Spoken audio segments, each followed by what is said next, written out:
Hello friends, IAS UPSC 2017 और विभिन्न state level के पीएससी और पीसीएस एग्जाम्स के लिए ये हमारी ऑथेंटिक करंट अफेयर्स और एडिटोरियल्स की सीरीज है।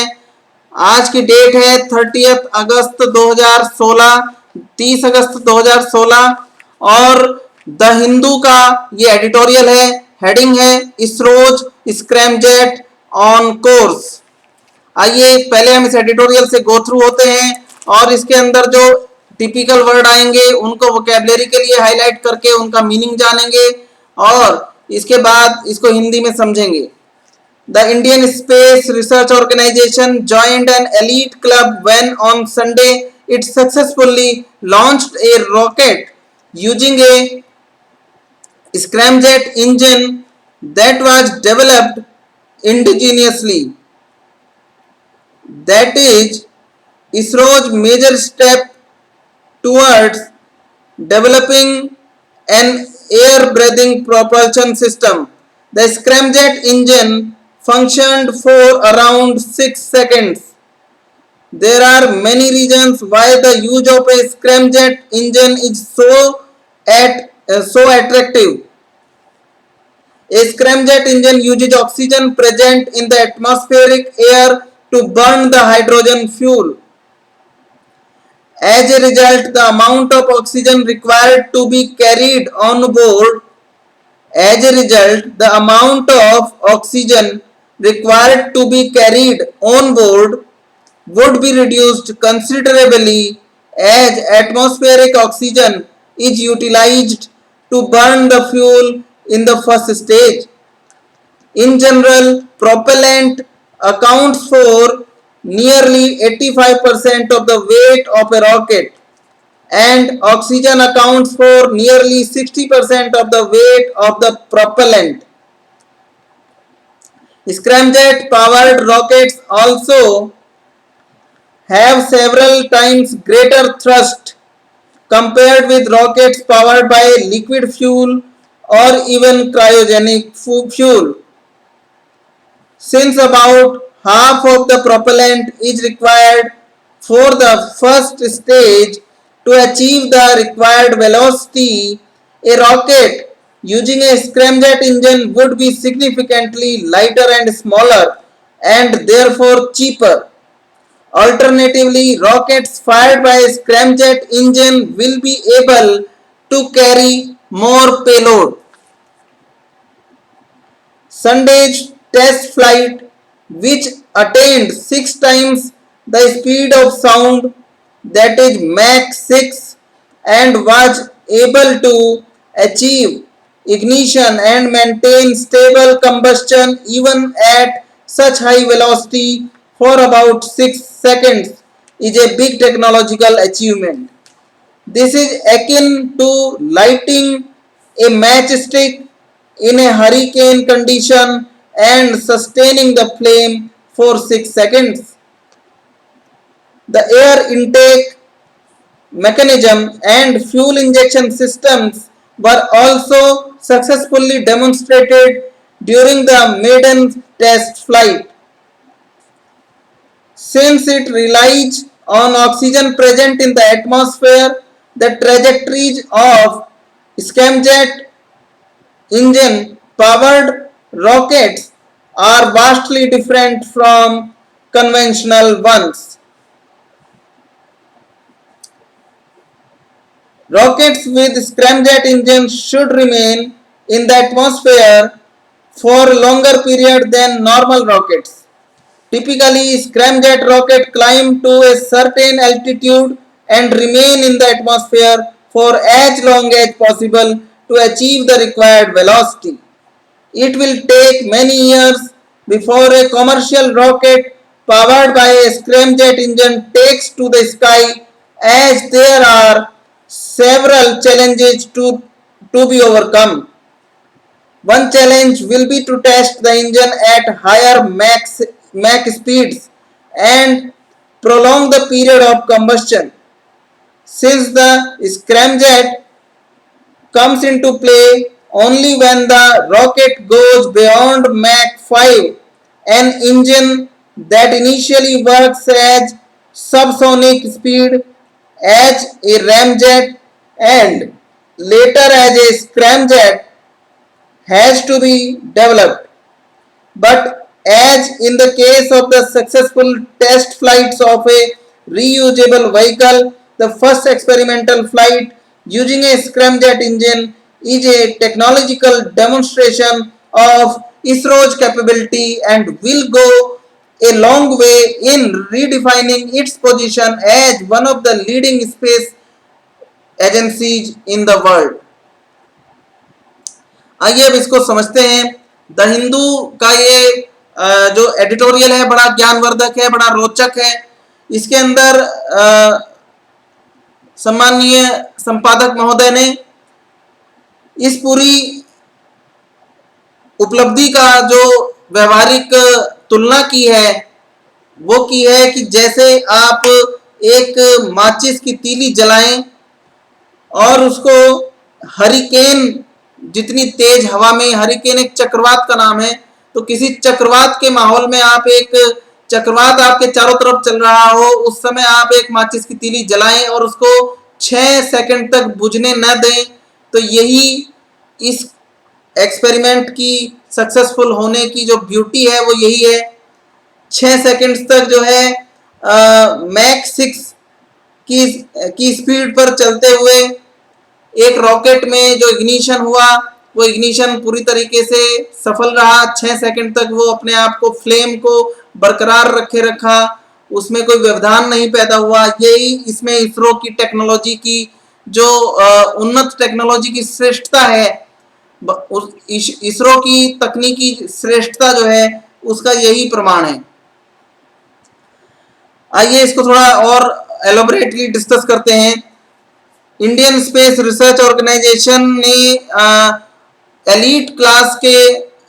देशों को ज्वाइन कर लिया है। भारत को इन देशों को ज्वाइन करने में इसरो ने मदद की है। जब भारत ने स्वदेशी तकनीक पर आधारित भारत में ही विकसित किए गए एक ऐसे रॉकेट का सक्सेसफुली लॉन्च किया जो कि स्क्रैमजेट इंजन की टेक्नोलॉजी पर कार्य करता है। ये इसरो का पहली बड़ी छलांग है। एयर ब्रीदिंग प्रोपल्शन सिस्टम, हवा में सांस लेने वाली प्रोपल्शन सिस्टम की टेक्नोलॉजी को डेवलप करने की दिशा में ये इसरो की बड़ी छलांग है। देयर आर मेनी रीजन्स, इसके बहुत सारे कारण हैं कि एक स्क्रैमजेट इंजन का प्रयोग करना इतना आकर्षक क्यों माना जा रहा है। इसके बहुत सारे कारण हैं। पहला कारण है कि स्क्रैमजेट इंजन जो है वो वायुमंडल की जो वायु है, वायुमंडल से ऑक्सीजन को ग्रहण करता है हाइड्रोजन के ईंधन को जलाने के लिए। हाइड्रोजन का ईंधन जब रॉकेट में यूज किया जाता है तो पहले ये किया जाता था कि हाइड्रोजन के ईंधन के साथ ऑक्सीडाइजर का भी एक चैम्बर होता था उसी के अंदर, और इसलिए वहां पर रॉकेट के अंदर ही व्यवस्थाएं थी कि किस प्रकार से चैम्बर से ऑक्सीजन ली जाएगी और हाइड्रोजन का फ्यूल जो है उसका कंबस्टन करके रॉकेट को प्रोपेल किया जाएगा ऊपर की ओर। सो अभी इसमें क्या है कि हाइड्रोजन के फ्यूल को कंबस्टन करने के लिए, दहन करने के लिए, जलाने के लिए कोई चैम्बर इसमें नहीं लगाया गया था, और इसके कारण से इसने जो भी दहन किया, सक्सेसफुली दहन किया जब एक्सपेरिमेंट के समय, तो वो पूरी ऑक्सीजन उसने रॉकेट ने वायुमंडल से ग्रहण की। ये इसकी सफलता है, ये इसका गुण है। इसके अलावा ये जो स्क्रैमजेट टेक्नोलॉजी है इसके कारण ऐसा नहीं है कि जो ऑक्सीजन ऑन बोर्ड है,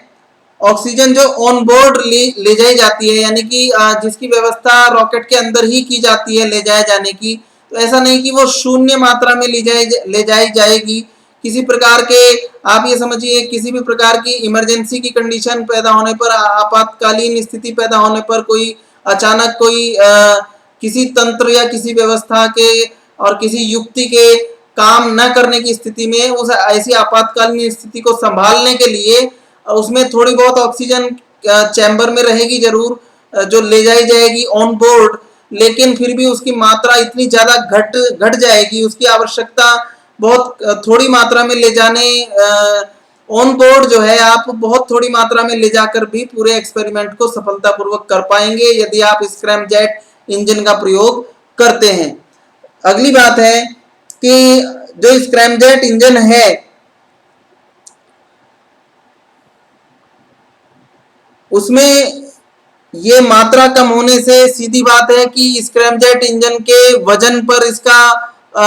फेवरेबल प्रभाव पड़ेगा, यानी हमारे रॉकेट का इंजन का मतलब रॉकेट जो है उसका वजन, उसका वेट, उसका मास बहुत कम हो जाएगा। एक प्रकार से आप वेट समझ लीजिए, वेट बहुत कम हो जाएगा। इसके अलावा अगली बात यह है कि जो प्रोपेलेंट होता है, प्रोपेलेंट का मतलब वो ऐसा मतलब प्रोपेलेंट मतलब ऐसा माध्यम, ठीक है, ऐसा ऐसा यौगिक, ठीक है, ऐसा यौगिक जो कि प्रोपेल करने का काम करे वो प्रोपेलेंट है, ठीक है, जिसको आप प्रणोदक कह सकते हैं हिंदी में। तो जो प्रोपेलेंट है, जो प्रोपेल करने वाला फ्यूल है, एक तरीके से आगे आगे मतलब हवा को चीर करके आगे उठाने, ऊपर उठाने वाला जो फ्यूल है, रॉकेट को ऊपर उठाने वाला प्रोपेलेंट जो है, तो वो प्रोपेलेंट जो है उसमें किसी भी रॉकेट का 85%, 85% वेट जो है वो प्रोपेलेंट की वजह से ही होता है। अगर आपके पास, ये समझ लीजिए, अगर 100 किलो का रॉकेट है, 100 किलोग्राम का रॉकेट है, और अगर उसमें से आप प्रोपेलेंट को पूरी तरीके से हटा लें तो समझिए कि केवल 15 ही किलोग्राम रह जाएगा। 85 किलोग्राम का प्रोपेलेंट, यानी 85% आप परसेंटेज में बात करिए, 85% जो है वजन जो है, वेट जो है, 85% वेट जो है रॉकेट का वो प्रोपेलेंट की वजह से ही होता है। अगली बात है कि जो अब प्रोपेलेंट के अंदर क्या क्या होता है। प्रोपेलेंट में जो ऑक्सीजन ले जानी पड़ती है, प्रोपेलेंट का एक भाग है ऑक्सीजन। तो ऑक्सीजन जो प्रोपेलेंट के तौर पे ले जानी पड़ती है, प्रोपेलेंट को कंबाइन करने के लिए, प्रोपेलेंट को जो है उसका उसके पूरक के तौर पर, उसके सप्लीमेंट के तौर पर जो ऑक्सीजन ले जाई जाती है, वो ऑक्सीजन जो है, ऑक्सीजन भी काफी भारी गैस है, ठीक है, ऑक्सीजन काफी भारी गैस है, और प्रोपेलेंट का जो टोटल वजन होता है उस वेट का 60% जो है वो ऑक्सीजन की वजह से होता है। तो सीधी सी बात है, अगर ऑक्सीजन की मात्रा कम होगी तो आपके प्रोपेलेंट का वेट घट जाएगा, प्रोपेलेंट का वेट घट जाएगा तो उसी अनुपात में आपका जो है रॉकेट का वेट घट जाएगा, ठीक है। और यही सब फायदे हैं इस क्रायोजेनिक टेक्नोलॉजी के, सॉरी यही सब फायदे हैं इस स्क्रैमजेट टेक्नोलॉजी के। मैं क्रायोजेनिक, इसमें गलती से मेरे से उच्चारण हो गया, गलत हो गया, लेकिन ये सब जो लाभ हम गिना रहे हैं ये क्रायोजेनिक के नहीं है, ये स्क्रैमजेट टेक्नोलॉजी के लाभ हैं, इसको ध्यान रखिए, ठीक है। अगली बात यह है कि स्क्रैमजेट पावर्ड रॉकेट्स जो होते हैं, वो जो थ्रस्ट, उसका जो इंजन थ्रस्ट पैदा करता है, स्क्रैमजेट इंजन और जो दूसरे इंजन है, ठीक है, अर्थात जो परंपरागत इंजन है। अब दो बात है, परंपरागत इंजन जो है वो या तो लिक्विड फ्यूल का प्रयोग करते हैं या फिर क्रायोजेनिक फ्यूल का प्रयोग करते हैं, या तो द्रव ईंधन का प्रयोग करते हैं या क्रायोजेनिक ईंधन का प्रयोग करते हैं। तो ये तुलनात्मक रूप से गैसीय ईंधन की अपेक्षा ये तुलनात्मक रूप से भारी होते हैं, चाहे वो क्रायोजेनिक ईंधन हो चाहे वो लिक्विड ईंधन हो, वो गैस अवस्था वाले ईंधन की अपेक्षा वो भारी ही होता है। तो इसलिए, क्योंकि उसका ईंधन हल्का होता है, क्योंकि इस रॉकेट का ईंधन हल्का होता है, सो इसलिए स्क्रैमजेट इंजन का जो ईंधन है, क्योंकि उसका भार कम होता है, वो हल्का होता है, इसीलिए ये स्क्रैमजेट इंजन जो है ये परंपरागत इंजन की अपेक्षा काफी ज्यादा मात्रा में थ्रस्ट पैदा कर पाते हैं, बहुत अच्छे, बहुत बेहतर थ्रस्ट पैदा कर पाते हैं। और यदि थ्रस्ट जो है अच्छी होती है तो इंजन की एफिशिएंसी और उसकी जो रेंज होती है वो काफी इंप्रूव हो जाती है, काफी अच्छी हो जाती है, बढ़ जाती है। इसके अलावा क्योंकि इस स्क्रैमजेट इंजन में लगभग आधी मात्रा में ही प्रोपेलेंट की आवश्यकता पड़ती है प्रथम स्टेज पर, ठीक है। और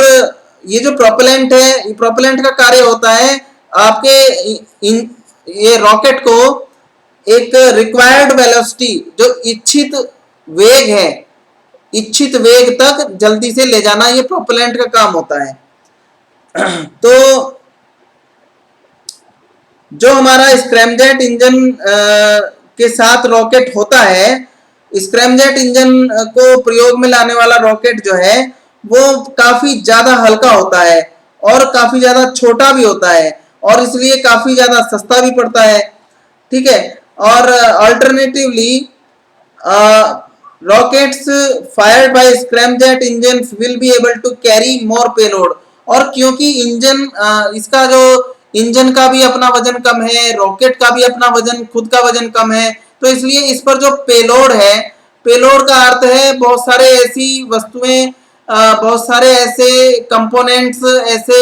आप कह सकते हैं कि ऐसी युक्तियां जो कि हमें कोई प्रोब या कोई अन्य प्रकार का अनुसंधान करने के लिए अंतरिक्ष में यदि भेजना होता है तो उस प्रोब को उसके साथ लगा करके भेज दिया जाता है और एक निश्चित अवस्था में और निश्चित स्थान और समय पर वो प्रोब या वो सैटेलाइट उसमें से अनस्क्रू हो जाता है, उसमें से डिटैच हो जाता है रॉकेट में से, और फिर वो अपने ऑर्बिट में घूमने लगता है, अपनी कक्षा, निर्धारित कक्षाएं जो होती हैं अंतरिक्ष में उनमें घूमने लगता है और रॉकेट जो है हमारा वापस आ जाता है।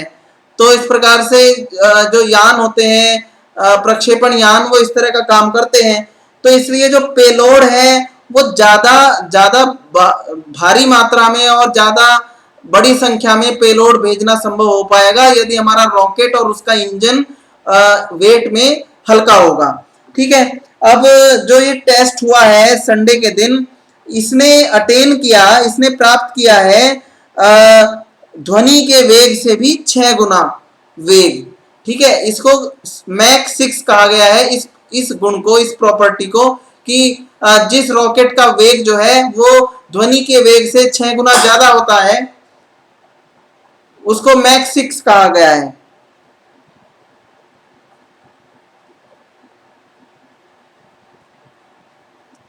And it was able to achieve ignition and maintain stable combustion even at such high velocity। और 6 सेकंड तक, जैसे कि इसरो के जो अधिकारी गण थे उन्होंने बताया था कि 6 सेकंड तक इस रॉकेट में बहुत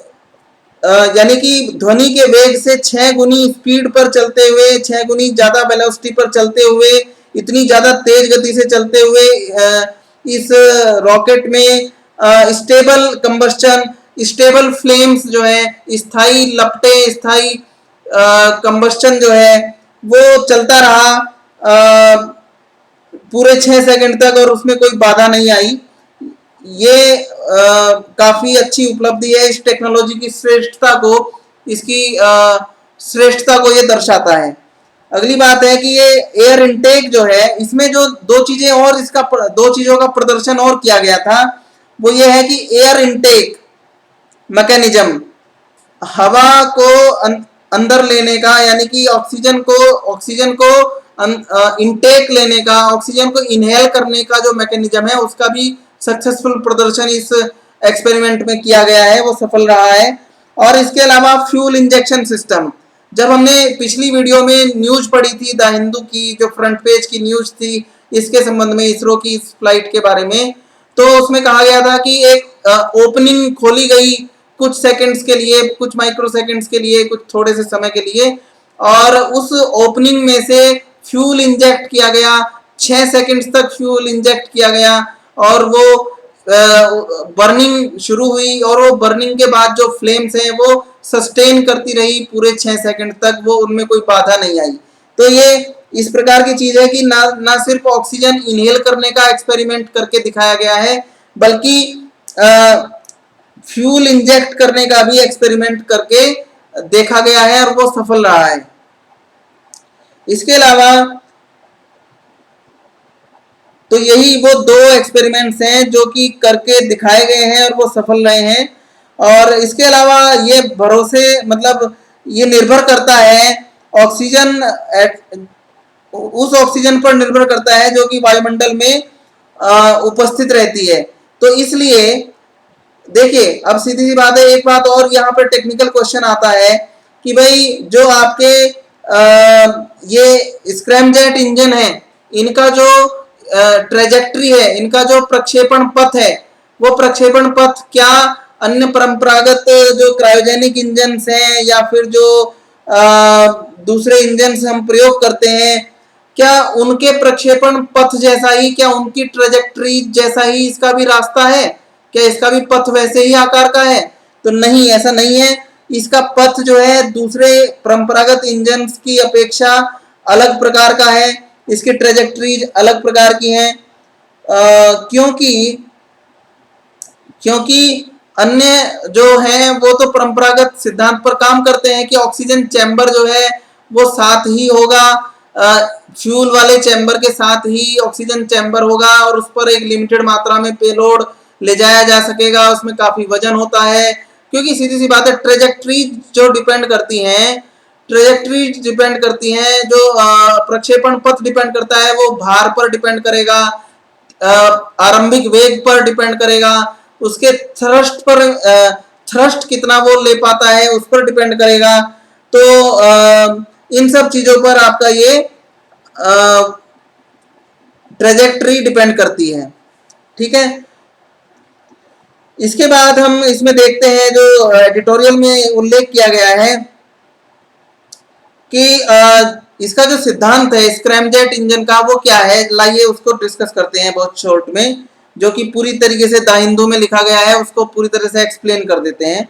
इसमें क्या है कि जब आप परंपरागत प्रकार के इंजन लेकर के रॉकेट जाते हैं ऊपर अंतरिक्ष में, तो क्योंकि उनकी पूरी ऑक्सीजन उनके पास वहीं पर विद्यमान होती है, अंदर ही लगी रहती है वो ऑक्सीजन का स्रोत भी, तो इसलिए जो परंपरागत इंजन वाले रॉकेट हैं वो ज्यादा देर तक एटमॉस्फेयर में रहने की उनको आवश्यकता नहीं पड़ती, वो शीघ्रता से जाते हैं, तेजी से ऊपर जाते हैं और अपना काम पूरा करके तेजी से नीचे आ जाते हैं।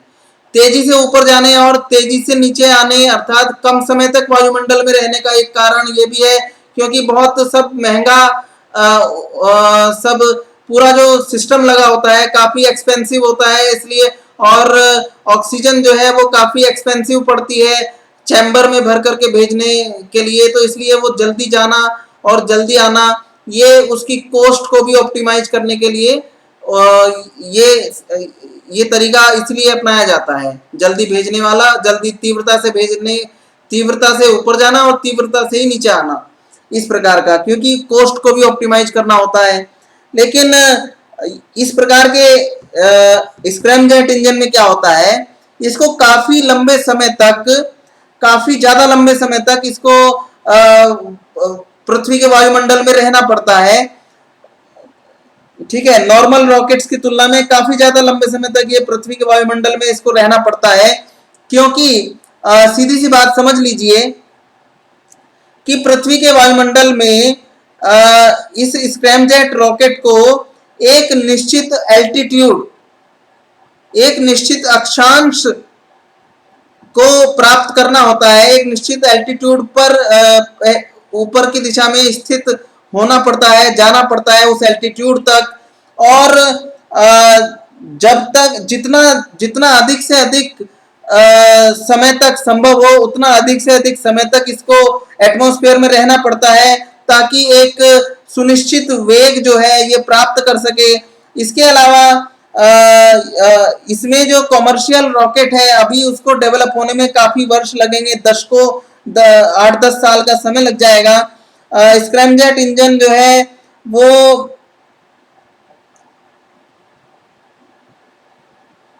इसलिए ऐसा इतने दशकों का समय इसलिए लगेगा क्योंकि टेक्नोलॉजी को डेवलप करने में कई सारे चुनौतियां हैं जिन पर अभी पार पाना बाकी है इसरो को। और कुछ इसके साथ जो, क्योंकि हर चीज के जो लाभ होते हैं तो हानियां भी होती हैं। इसकी जो कुछ आउटकम, इसको कहना चाहिए आपको, इसकी जो शॉर्टकमिंग्स हैं, इसकी जो कुछ लिमिटेशंस हैं इस स्क्रैमजेट इंजन की, उसको द हिंदू में डिस्कस किया गया है। One challenge to be one challenge will be to test the engine at higher Mach speeds and prolong the period of combustion. So since the scramjet comes into play only when the rocket goes beyond Mach 5. So actually इसमें दो चीजें हैं कि जब आपका rocket जो है, scramjet engine वाला रॉकेट जब टेक ऑफ करना शुरू करता है तो ऐसा नहीं होता कि वो नीचे से ही बिल्कुल शुरुआत से ही स्क्रैमजेट के तौर पर बिहेव करना शुरू कर दे, ऐसा नहीं होता है। बल्कि इसके बदले ये होता है कि पहले ये जो इंजन है इसकी गति जब ध्वनि की गति के 5 गुने के बराबर हो जाती है, ठीक है, कम से कम इतनी हो जाती है, ये कट ऑफ है, और मैक 5 इसको कहते हैं। इस मैक 5 से जब जो इसकी गति है जब मैक 5 को क्रॉस कर जाती है, when the rocket goes beyond Mach 5, an engine that initially works at subsonic speed as a ramjet and later as a scramjet has to be developed. ठीक है, तो इसलिए जब आरंभ में जीरो वेलोसिटी से रॉकेट उड़ना शुरू करता है, ऊपर उठना शुरू करता है, तो जब तक वो मैक 5 यानी कि ध्वनि की गति के 5 गुने तक की जो स्पीड है, वेग है, उसको प्राप्त नहीं कर लेता, जब तक इतनी वेलोसिटी प्राप्त नहीं कर लेता, तब तक उस रॉकेट को रैमजेट रॉकेट कहते हैं। ठीक है, और जब वो उस 5 गुने अर्थात मैक 5 के स्तर को पार कर जाता है, उस स्तर से ज्यादा, मैक 5 से ज्यादा वेग प्राप्त कर लेता है, तब उस स्थिति में उसको इंजन को हम और उस रॉकेट को स्क्रैमजेट कहते हैं। ठीक है, तो ये इसका महत्वपूर्ण बात है कि ये इसी सिद्धांत पर जो है कार्य करता है। अगली बात है कि in case of the successful test flight of a reusable vehicle, the first experimental flight using a scramjet engine is a technological demonstration of ISRO's capacity and will go in long way in redefining as one of the leading space agencies in the world. लेकिन जिस प्रकार से एक बहुत सफल, पूर्णतया सफल test किया गया है एक पुनर्प्रयोग करने योग्य व्हीकल का, यानी ये रॉकेट जो है वो इस तरह का रॉकेट है, रीयूजेबल तरीके का रॉकेट है, इसको बार बार प्रयोग किया जा सकता है, यानी कि रॉकेट अपना कार्य पूरा करने के बाद फिर से वापस लौट आता है, इस प्रकार की स्थिति है। तो इस रीयूजेबल व्हीकल का पूर्णतया सफलता के साथ टेस्ट करना एक्सपेरिमेंट के तौर पर, ये एक तकनीकी क्षमता का प्रदर्शन है, इसरो की तकनीकी क्षमता का प्रदर्शन है। और ये जो छोटी शुरुआत है, ये एक लंबे मील का पत्थर बनेगी विश्व स्तर की सम्मानजनक स्पेस एजेंसीज में इसरो को एक महत्वपूर्ण स्थान दिलाने की दिशा में। इसके साथ ही हमारा ये डिस्कशन यहाँ कंप्लीट होता है। Thanks a lot, thank you very much, all the best.